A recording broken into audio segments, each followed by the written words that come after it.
ابتدا ہے رب جلیل کے بابرکت نام سے جو دلوں کے بھید خوب جانتا ہے۔ میں ہوں عاطف عارف اور آپ دیکھ رہے ہیں میرا فیس بک اور یوٹیوب چینل۔ آج ہم بات کریں گے کہ کیسے اشرافیہ اس نظام پہ چھائی ہوئی ہے۔ غریبوں مظلوموں کا مذاق اڑا رہے ہیں یہ لوگ۔ آپ اندازہ کریں، سب سے پہلے تو کسان اسلام آباد میں موجود ہیں اور وزیر اعظم صاحب ان سے ملنا تک گوارا نہیں کیا انہوں نے۔ یہ حالت ہے ہمارے اس نظام کی۔ اور کیسے ہم جو ریڑھ کی ہڈی رکھتے ہیں ہمارے لیے کاشتکار اور کسان بھائی، ان سے بھی ان کے مطالبات سننے کے لیے بھی وزیر اعظم کے پاس ٹائم نہیں ہے۔ اور ویسے وہ فرماتے ہیں جی میں خادم اعلیٰ ہوں، میں خادم اعظم ہوں۔ پتہ نہیں کیسے خادم اعظم ہیں، کوئی سمجھ نہیں آتی ان کی۔ اور جو ان کو لے کر آئے ہیں مجھے تو ان کی بھی سمجھ نہیں آ رہی کہ پورے ملک کا ستیہ ناش کر دیا ان لوگوں نے، لیکن ان کے کانوں پہ جوں نہیں رینگ رہی کہ کیا کرنا ہے، آگے کیسے چلنا ہے، کوئی سمجھ نہیں آ رہی۔ غریب ہے تو اس کا برا حال ہے۔ یہ اقتدار میں آتے ہی ان کی گردن میں سب سے پہلی بات میں آپ کو بتا دوں سریا آ جاتا ہے۔ وہ پیر پگاڑا صاحب فرماتے تھے کہ جب یہ اقتدار سے باہر ہوں تو یہ پاؤں پکڑتے ہیں، جب یہ اقتدار میں آتے ہیں تو یہ گلا پکڑتے ہیں۔ اور اس میں 100% حقیقت ہے، ان کی باتیں بھی سچ ثابت ہوئی ہیں۔ اور یہ ایسے ہی کرتے آئے ہیں یہ لوگ، انہوں نے ہمیشہ ایسے ہی کیا ہے۔ یہ اب چونکہ میڈیا بہت زیادہ فاسٹ ہے، یوٹیوبز ہے، سوشل میڈیا پہ جو ہے وہ چیزیں آ جاتی ہیں، تو اس لیے یہ بے نقاب ہونا شروع ہوئے، ورنہ تو یہ قابو ہی نہ آتے ہمارے۔ ان کا تو پتہ ہی نہیں چلنا تھا، انہوں نے تو لبادہ اوڑھ رکھنا تھا۔ عبداللہ بن ابی جیسے لوگ جو ہے وہ پہلی صف میں نماز پڑھتے تھے، تو یہ تو ان کو کاپی کرتے ہیں۔ ان کا تو حالت یہ ہو گئی ہوئی ہے۔ آپ اندازہ کریں کہ مجرم لوگ باعزت بری ہو کر اقتدار کے وانوں تک پہنچ رہے ہیں۔ اور یہ دیکھیں سب سے بڑی بات اس نظام پہ اس عوام کا کیسے مذاق اڑایا جاتا ہے کہ جو بڑے لوگ ہیں جن کو سزائیں ہو چکی ہیں اب وہ انڈو ہو رہی ہیں، اس کو ریورس کیا جا رہا ہے، اور کوئی پوچھنے والا نہیں ہے۔ یہاں پہ کوئی اس پہ بات کرنے والا نہیں ہے، کوئی بات کرنے کے لیے تیار نہیں ہے۔ پتہ نہیں کیا سسٹم ہے، کیا انٹرنیشنل لیول پر دباؤ ہے جو کہ یہاں پہ ہمارے کوئی ادارہ بات ہی نہیں کر رہا اس پر کہ بھائی یہ کیا کیا آپ لوگوں نے۔ اور دوسرا میں آپ کو بتا دوں، اب تک تو ان کو چیلنج 2 شخصیات نے کیا ہے، خاص کر شریف خاندان کو۔ ایک تو عمران خان ہے اور دوسرے شیخ الاسلام ڈاکٹر طاہر القادری صاحب ہیں جنہوں نے چیلنج کیا تھا ان کو۔ اور ان کے علاوہ کوئی بھی ان کی آگے رتی برابر بھی ٹھہر نہیں سکا۔ جو تھوڑا سا بھی ٹھہرتا تھا یہ ان پر کیسز بناتے تھے، دباؤ ڈالتے تھے، وہ راستے سے ہٹ جاتے تھے۔ لیکن یہ تو مرد مجاہد ایسے ہیں کہ جنہوں نے ان کو بے نقاب بھی کیا۔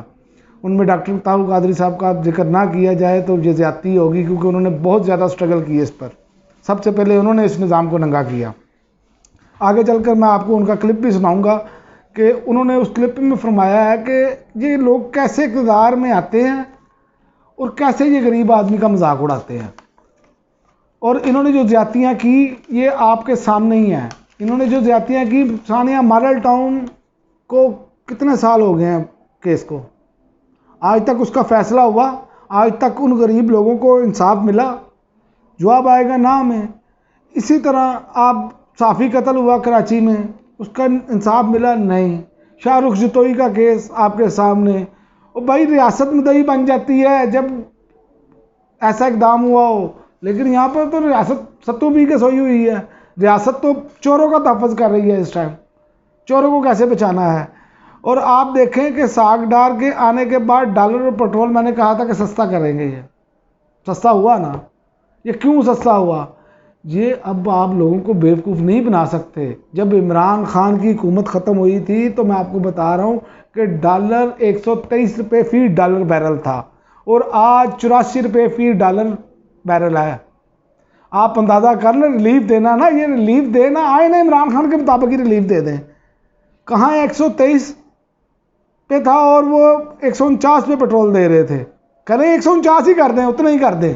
نہیں کریں گے یہ لوگ، یہ غریب کو ریلیف دینے کے لیے آئے ہی نہیں۔ انہوں نے ساگ ڈار صاحب کے لیے ایک بڑا سارا پہاڑ بنایا، پہلے مفتہ اسماعیل کو اس کا قربانی کا بکرا بنایا، لے کر ان سے مہنگائی کروائی، ان سے یہ ڈالر کے ریٹ اوپر لے گئے۔ عالمی مارکیٹ میں تیل سستا ہو رہا تھا، انہوں نے تیل کی قیمتیں اوپر لے کر گئے یہ، تاکہ ساگ ڈالر صاحب آئیں گے اور بتائیں گے، ہم کہیں گے جی دیکھیں کتنے بڑے معیشت دان ہیں اور انہوں نے یہ کر دیا ہے۔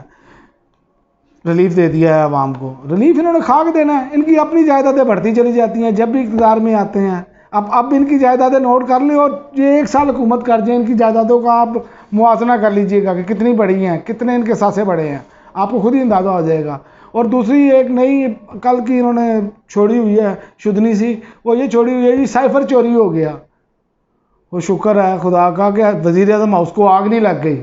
ریکارڈ تو ان کا یہی ہے کہ ریکارڈ جلانے کے لیے یہ بلڈنگ ہی جلا دیتے ہیں, کہتے ہیں سب کچھ جل گیا. اور کوئی خدا کا خوف کرے, سائفر کی ایک کاپی نہیں تھی.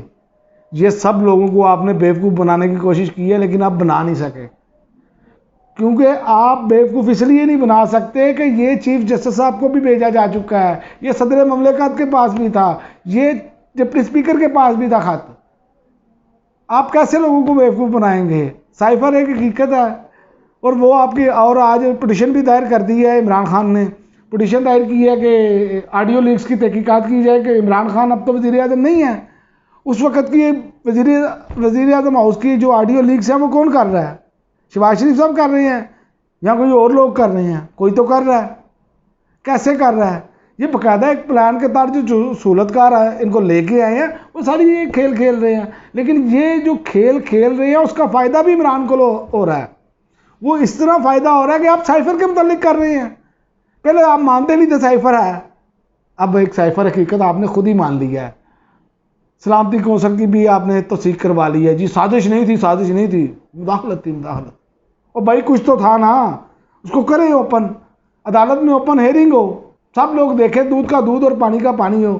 اور آپ نے ایسا مذاق بنایا اس قوم کا کہ ترمیم کر کے آپ نے سارے چور ڈاکوؤں کو ریلیف دینا شروع ہو گیا. کوئی اس پہ بات نہیں کر رہا بڑا میڈیا ہاؤس. میں حیران ہوں اس بات پہ کہ بھائی کیسے آپ نے نیب کے پر کاٹ دیے. پھر غریب آدمی کے لیے بھی چھوڑیں, یہ سارا کچھ ختم کریں, جیلیں کھولیں, وہ نکلیں باہر, وہ بھی اپنی زندگی اچھے طریقے سے گزاریں.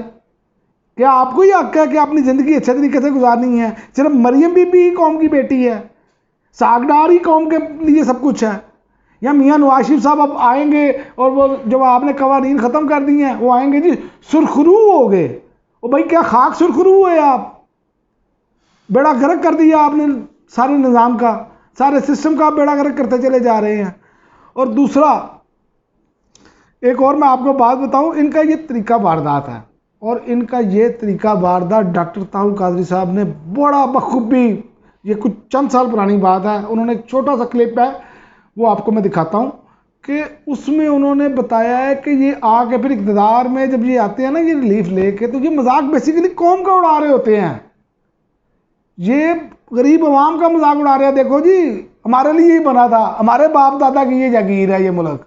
یہ آپ طاہر قادری صاحب کا کلپ سنیں اور پھر اس پر رائے دیجئے گا, آپ خود فیصلہ کیجئے گا یہ کیسا زبردست انہوں نے کتنے سال پہلے یہ بیان فرمایا. یہ 1 منٹ کا کلپ ہے, آپ سنیں گے یقین کریں کہ وہ ایسے ہی ہے کہ جیسے آج کے موجودہ حالات کے مطابق انہوں نے ہر بار سچ بولا ہوا ہے. اللہ نے ان کو پہلے ہی بتا دیا تھا. یہ ایسی صورتحال ہے.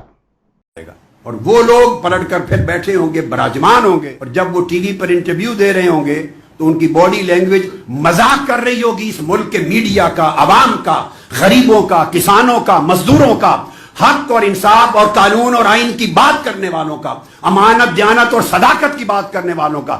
ان کی تصدیق کر رہے ہوں گے, ہنس رہے ہوں گے زبان حال سے کہ دیکھو پلٹ کے ہم ہی لوگ تھے نا, ہم بیٹھے ہیں. یہ ملک وہ بیان کر رہے ہوں گے کہ ہمارے لیے بنا تھا, ہم ہی اس کے مالک, کہ دیکھو پلٹ کے ہم ہی لوگ تھے نا, ہم بیٹھے ہیں. یہ ملک وہ بیان کر رہے ہوں گے کہ ہمارے لیے بنا تھا, ہم ہی اس کے مالک ہیں, ہم ہی قابض ہیں, اور یہ 20 کروڑ عوام کا ملک نہیں ہے, ہمیں کوئی نکال نہیں سکتا.